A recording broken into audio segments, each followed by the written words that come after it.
நாடாளுமன்ற தேர்தலை முன்னிட்டு பெரம்பலூர் மாவட்டத்தில் பாதுகாப்பு பணியில் ஈடுபட்டிருந்த துணை ராணுவ வீரர் வாகன விபத்தில் அடிபட்டு சிகிச்சை பலனின்றி உயிரிழந்தார்.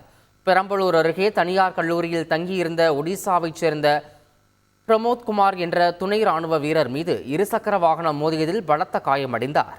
மருத்துவமனையில் அனுமதிக்கப்பட்டிருந்த அவர் சிகிச்சை பலனின்றி உயிரிழந்தார்.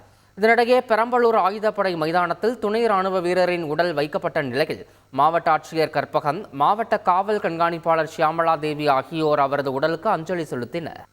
சென்னை போரூரில் மது போதையில் மருத்துவர் அதிவேகமாக கார் ஓட்டியதில் கட்டுப்பாட்டை இழந்த கார் மோதியதில் பள்ளி மாணவன் பரிதாபமாக உயிரிழந்தார். போரூரில் 11ஆம் வகுப்பு படித்து வந்த பள்ளி மாணவன் ஐயப்பந்தாங்கல் பகுதியில் சாலையை கடக்க முயன்றபோது இந்த கோர சம்பவம் அரங்கேறியது.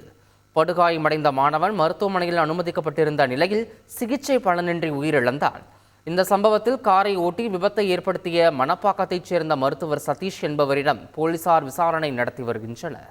ஆவடி அடுத்த திருமுல்லை வாயலில் உரக்கிடங்கில் வாயு தாக்கியதில் தூய்மை பணியாளர்கள் ஆபத்தான நிலையில் மருத்துவமனையில் அனுமதிக்கப்பட்டுள்ளனர். நகராட்சியில் தூய்மை பணியாளராக இருந்து வரும் பவுல், ரவி ஆகியோர் SM நகர் பகுதியில் உள்ள உரக்கிடங்கில் தூய்மை பணியில் ஈடுபட்டிருந்தனர். அப்போது வாயு தாக்கியதில் பவுல் மற்றும் ரவி ஆகியோர் மயக்கமடைந்தனர். அதனை பார்த்த சக ஊழியர்கள் அதிர்ச்சி அடைந்து இருவரையும் மீட்டு மருத்துவமனையில் அனுமதித்தனர். இந்த சம்பவம் அங்கு பரபரப்பை ஏற்படுத்தியது. தூத்துக்குடியில் பேருந்து விபத்தில் உயிரிழந்தவர் குடும்பத்திற்கு இழப்பீடு வழங்காததால் அரசு பேருந்து ஜப்தி செய்யப்பட்டது. தூத்துக்குடியில் கடந்த 2016ஆம் ஆண்டு கார் மீது அரசு பேருந்து மோதிய விபத்தில் ஒருவர் உயிரிழந்தார்.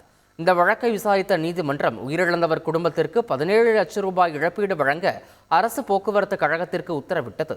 ஆனால் பலமுறை அறிவுறுத்தியும் இழப்பீடு வழங்காததால் கோவை போக்குவரத்து கழகத்திற்கு சொந்தமான பேருந்து தூத்துக்குடி பேருந்து நிலையத்தில் ஜப்தி செய்யப்பட்டது.